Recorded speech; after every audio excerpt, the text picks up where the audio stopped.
ఎన్నికల ముందు అభివృద్ధి మంత్రం, ఎన్నికలు ముగిశాక అవినీతి మంత్రం అన్నట్లే ఉంది ఆ నాయకుడి తీరు. ఆ నియోజకవర్గంలో గోదావరి ఉండడమే ఆయనకు వరంగా మారింది. గతంలో ఎమ్మెల్యేపై అవినీతి ఆరోపణలు చేసిన ఆ నేత అధికారం రాగానే అదే దారిలో వెళ్తున్నారు. ఇసుక లారీల నుంచి బీ ట్యాక్స్ వసూలు చేయడంతో స్థానికులు పెనం మీద నుంచి పొయ్యిలో పడ్డట్టు భావిస్తున్నారు. నిప్పు లేనిదే పొగరాదన్నట్లు ఆయనపై ఎందుకు ఆరోపణలు వస్తున్నాయి? What's the story?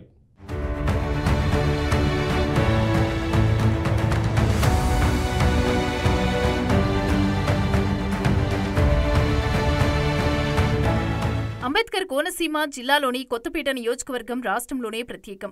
ఇక్కడ బండారు వర్సెస్ జగ్గిరెడ్డి రాజకీయం తారాస్థాయిలో ఉంటుంది. ఎవరు అధికారంలో ఉన్నా ఇసుక దందా మాత్రం కామన్. అధికారంలోకి వచ్చిన మరుక్షణమే సత్యానందరావు తన వ్యాపార సామ్రాజ్యాన్ని విస్తరించారు. లిక్కరు సిండికేట్లో ఆయన ప్రధాన వాటాదారుడిగా ఉండటంతో నియోజకవర్గంలో ఉన్న బెల్ట్ షాపులను అధికారులు అరికట్టలేకపోతున్నారు. నియోజకవర్గంలో సుమారు 12 ఇసుక ర్యాంపులు ఉండగా అవన్నీ ఎమ్మెల్యే కనుసన్నల్లోనే నడుస్తాయని పబ్లిక్ టాక్. అధికార ప్రతిపక్షం అనే తేడా లేకుండా ఇసుక ర్యాంపుల నుంచి వచ్చే ముడుపులను నేతలు పంచుకుంటారని ఇక్కడ ప్రజలు బాహాటంగా విమర్శిస్తారు. సత్యానందరావు ఆది నుండి టీడీపీ పార్టీలోనే ఉన్నప్పటికీ 2009లో ప్రజారాజ్యం పార్టీకి వెళ్లటం ఆయన పాలిట షాపింగ్గా మారిందని అందరూ చెప్తారు. ఇప్పటికీ 4 సార్లు ఎమ్మెల్యేగా గెలిచినప్పటికీ కప్పదాట్ల వల్ల మంత్రి కాలేకపోయారని సన్నిహితులే గుసగుసలాడుకుంటారు. ఇక మొన్న జరిగిన సార్వత్రిక ఎన్నికలలో తన తమ్ముడు బండారు శ్రీనివాసరావు జనసేన తరపున పోటీ చేయకుండా రాజీ కుదుర్చుకున్నారు.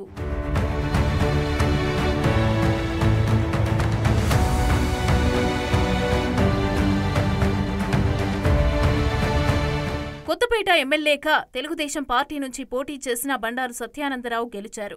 ఎన్నికలకి ముందు కొత్తపేట నియోజకవర్గంలో విస్తృతంగా ప్రచారం చేస్తూ మాజీ ఎమ్మెల్యే జగ్గిరెడ్డిపైన విపరీతమైన ఆరోపణలు చేశారు. ఇసుక దోచేస్తున్నారంటూ గోలగోల చేశారు. ఎమ్మెల్యేగా గెలిచిన 2 నెలలకే అవే ఆరోపణలు బండారు సత్యానందపైన గుప్పుమంటున్నాయి. ఇక కొత్తపేటలో కేంద్రీకృతమైన ఇసుక తుఫాను ఇప్పుడు బండారు వైపు మళ్లింది.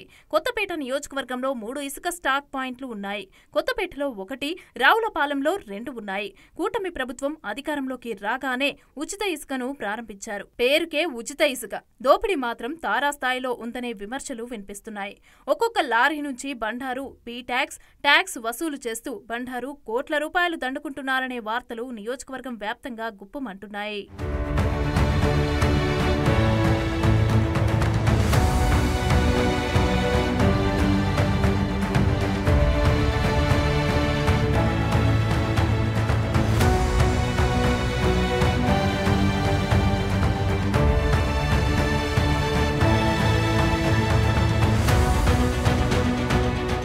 ఆశించి మేము తెలుగుదేశం ప్రభుత్వాన్ని గెలిపించుకున్నాం. కానీ ఇప్పుడు ఇసుక విషయంలో అయితే అదే విషయం కొనసాగుతుంది. అదేవిధంగా బెల్ట్ షాపులు కూడా మరి ఉండకూడదనేమో నాయకుడు చెప్తున్నాడు. కానీ ప్రతి చోట బెల్ట్ షాపే కనిపిస్తుంది. దీనిపై కూడా మరి గత ప్రభుత్వంలో బెల్ట్ షాపులు ఉన్నాయి, ఇప్పుడు బెల్ట్ షాపులు ఉన్నాయి.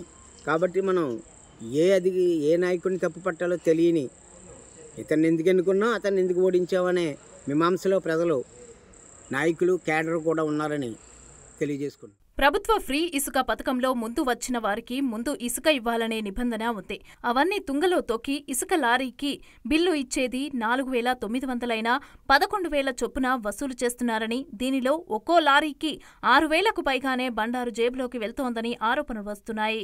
ఇక స్థానిక టీడీపీ వీరాభిమాని బండారు సత్యానందరావు ఇసుక దోపిడీపైన చర్యలు తీసుకోవాలని సాక్షాత్తు మంత్రి నారా లోకేష్నే కోరారంటే ఇసుక దోపిడీ ఎలా ఉందో అర్థమవుతోంది. ఇక ఇసుక దందా పైన స్థానికులు ఆందోళన వ్యక్తం చేస్తున్నారు.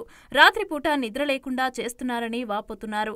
టీడీపీ నాయకులు, కార్యకర్తల స్వార్థం వల్ల ఊరంతా ఇబ్బంది పడుతోందని స్థానికులు చెప్పారు.